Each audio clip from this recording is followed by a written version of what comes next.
प्रसिद्ध गायिका रसूलन बाई ने एक बार कहा था कि जैसे आत्मा के बिना शरीर का कोई अस्तित्व नहीं है, उसी तरह से संगीत के बिना जीवन व्यर्थ है। संगीत का आनंद और सुरों का मजा सभी जीव लेते हैं। संगीत में सम्मोहन छिपा है जो सबको मंत्रमुग्ध कर देती है। संगीत को उपासना का जरिया कहा जा सकता है।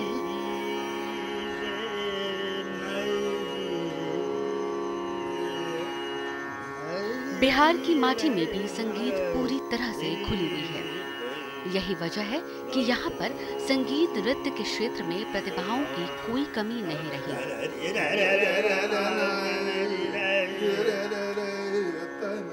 संगीत की शुरुआत वैदिक काल से माना जाता है।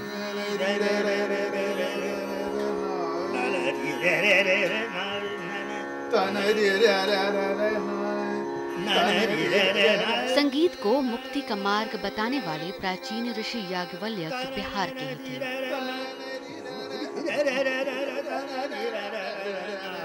बिहार में संगीत की दो परंपरा है, शास्त्रीय संगीत और लोक संगीत। शास्त्रीय संगीत में लय, ताल, मात्रा, राग, रागिनी सहित कई नियमों का पालन किया जाता है। घन घमंडना बगर जत गोरा, घन घमंडना बगर जत गोरा। जबकि लोक गीतों में बगैर किसी नियम का पालन किए सामूहिक या व्यक्तिगत तौर पर गाया जाता है। केलवा के पात पर उगलन सूरज मल झाके झुके, हे करेली छठ बरतिया से झाके झुके। शहनाई को लोकप्रिय शास्त्रीय वाद्य के रूप में मान्यता दिलाने वाले उस्ताद बिस्मिल्लाह खां की जन्मभूमि बिहार ही है। खां का जन्म बक्सर जिले के डुमरांव में पैगंबर खां के घर हुआ था। उनके पूर्वज डुमराव महाराज के यहाँ गाते थे, यानी बिस्मिल्लाह खां को संगीत विरासत में मिली थी। बचपन से ही उस्ताद शहनाई बजाते थे और उनके रियाज की जगह हुआ करता था डुमराव का बिहारी मंदिर परिसर।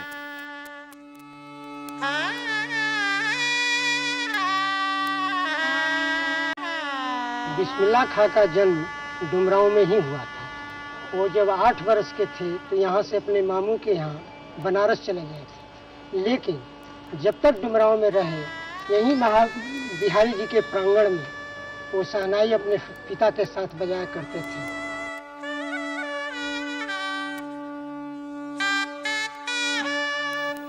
उनकी प्रतिभा को देखते हुए उनके मामू अली बख्श उस्ताद को बनारस ले आए और मामू से ही उन्होंने शहनाई की तालीम हासिल की। शहनाई ने खां साहब को शोहरत और यश के साथ साथ अपार सम्मान दिलाया और देश विदेश में मिले कई पुरस्कारों के साथ साथ भारत का सर्वोच्च सम्मान भारत रत्न से भी उन्हें नवाजा गया। ध्रुपद शैली के गायन को लेकर देश दुनिया में मशहूर रहे दरभंगा, डुमराव और बेतिया घरानों की भूमि बिहारी है। कई इस तरह से स्टेट रहा है। पंचगछिया हमारे नॉर्थ बिहार में है, फिर बनेली पूर्णिया डिस्ट्रिक्ट में है, फिर दरभंगा है। इस तरह के कई थे जहाँ के बने राजे महाराजे खुद अपने बहुत अच्छा परफॉर्मर हुए, जैसा बनेली के कुमार श्यामानंद सिंह, दरभंगा के राजा बहादुर विशेश्वर सिंह। माना जाता है कि बनारस घराने में भी ध्रुपद शैली बेतिया से ही गई है। बड़े रामदास बेतिया घराने के ही थे, जिन्होंने रामदासी मल्हार की रचना की थी। तानसेन के गुरु हरिदास स्वामी की ध्रुपद गायकी मौलिक रूप से आज भी बेतिया घराने में ही जिंदा है। ध्रुपद गायक चमारी मलिक और कंगाली मलिक इसी घराने के हैं। इसके अलावा मुकुंद मलिक, जूमराज मलिक, गोपाल मलिक, बांके मलिक, कुंज बिहारी, गोरख मिश्र, फजल खां, काले खां की प्रतिभा का लोहा देश के संगीतकारों ने भी माना है।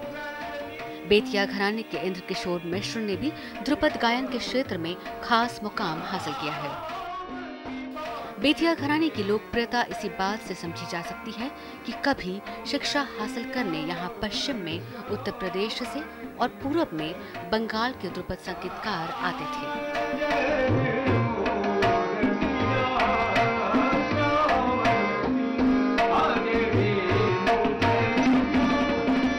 जैसे बेतिया घराने के लोग ध्रुपद गाएंगे और अमता घराने के लोग ध्रुपद गाएंगे, उन दोनों घरानों में फर्क महसूस होगा। क्या फर्क महसूस होगा? वो बेसुरा थोड़ी गाएंगे, लय में ही गाएंगे। वो भी 14 मात्रा धमार गाएंगे तो वही ठेका बजेगा जो भारतवर्ष के कोई भी घराना में बजेगा। शैली, गाने की शैली में बदल जाएगी, आलापचारी में बदल जाएगा, लयकारी में बदल जाएगा।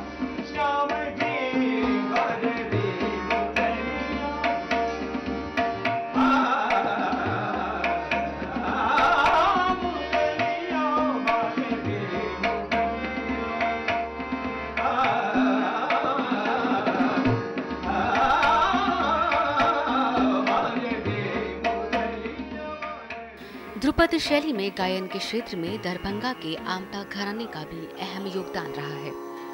यहाँ के छतिपाल मलिक, राम चतुर मलिक, सियाराम तिवारी और मुराद अली खां जैसे प्रतिभाशाली गायक हुए। इसका श्रेय मैं देना चाहूँगा पंडित सियाराम तिवारी और राम चतुर मलिक, जो कि शास्त्रीय संगीत को काफ़ी हद तक आगे ले गए और एक नेशनल लेवल का दर्जा दिया उन्होंने। ध्रुपद धमार के मामले में बिहार के छतपाल मलिक, पंडित छतपाल मलिक हुए, पंडित राम चतुर मलिक हुए, पंडित सियाराम तिवारी हुए, पंडित विदुर मलिक हुए। अभी पंडित रामाशीष पाठक हैं, विदुर मलिक के पुत्र हैं।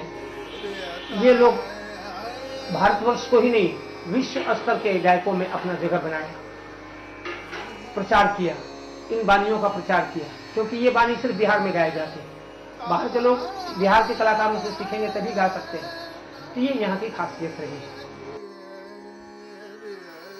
पंडित रामेश्वर पाठक, राम चतुर मलिक को ध्रुपद के क्षेत्र में न केवल देश में बल्कि विदेशों में भी, खासकर यूरोपीय देशों में काफी लोकप्रियता मिली। ध्रुपद के साथ साथ ख्याल और दादरा ठुमरी गाने में भी उनका जवाब नहीं था। उनके शिष्य अभय नारायण मलिक ने भी गायन के क्षेत्र में अमिट छाप छोड़ी है। तो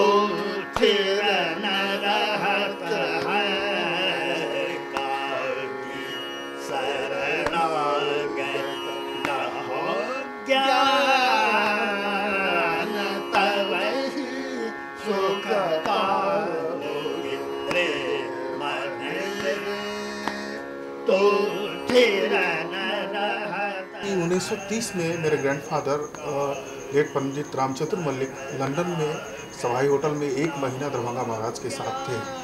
और उस समय लुई 16वां जो 16वें हैं, उन्होंने रामचतुर मलिक को फ्रांस में रहने का जो है बहुत आग्रह किया था। और लंदन की महारानी भी उनको बहुत चाहती थी, जो भी चाहती थी कि वो लंदन में ही रहे रामचतुर मलिक। दरभंगा राज दरबार में पंडित रामेश्वर पाठक करके सितार वादक थे, जिनके बारे में अपने बायोग्राफी राग अनुराग में पंडित रविशंकर ने लिखा है, जो वैसा सितारिया हमने सुना नहीं और भविष्य में सुन भी नहीं सकूंगा। वो उनको आइडियल अपना मानते हैं, आदर्श पुरुष। तो आप अंदाजा लगाइए जो क्या कैसे थे।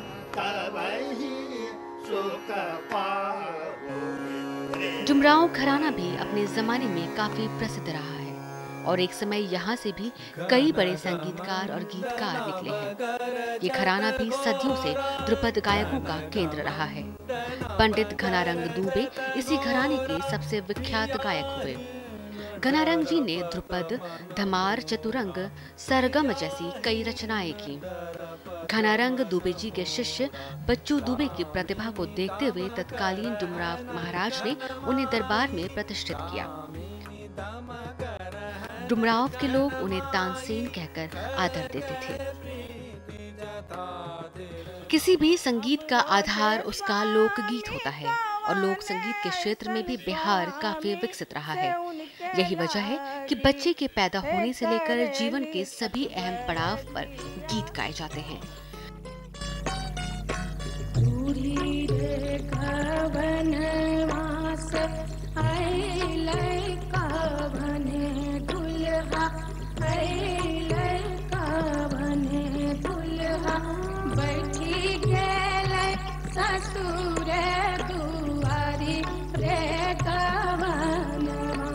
चाहे वो बच्चे की छठी हो या विवाह का अवसर, फसल कटाई हो या चक्की पिसाई, घर गृहस्थी के धंधे, देव पूजन हो या पर्व त्योहारों के मौके, यहाँ के लोक गीतों में माटी की सीधी खुशबू होती है।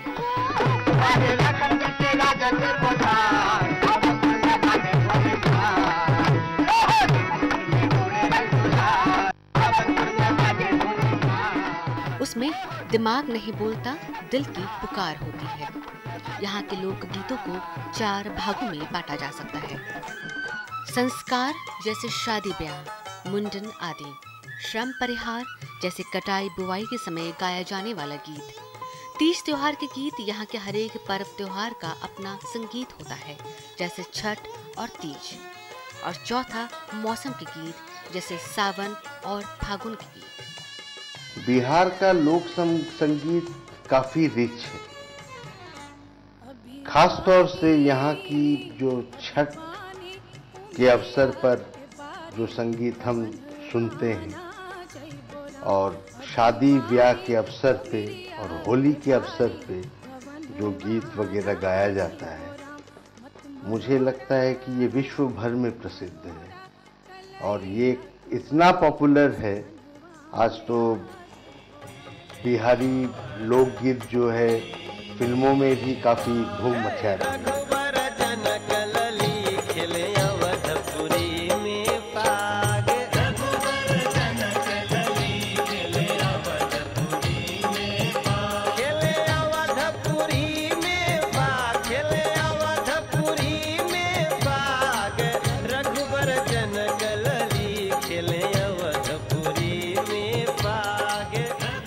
लोक संगीत के क्षेत्र में कई कलाकार हुए हैं जिन्होंने अपनी पहचान बनाई है।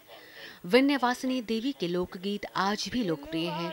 उसी तरह से भोजपुरी गायिका शारदा सिन्हा के भी लोकगीत, खासकर छठ पर्व के गीतों की अपनी अलग पहचान है। केलवा के पात पर उगलन सूरज मल झाके झुके, हे करेली छठ बरतिया से झाके झुके।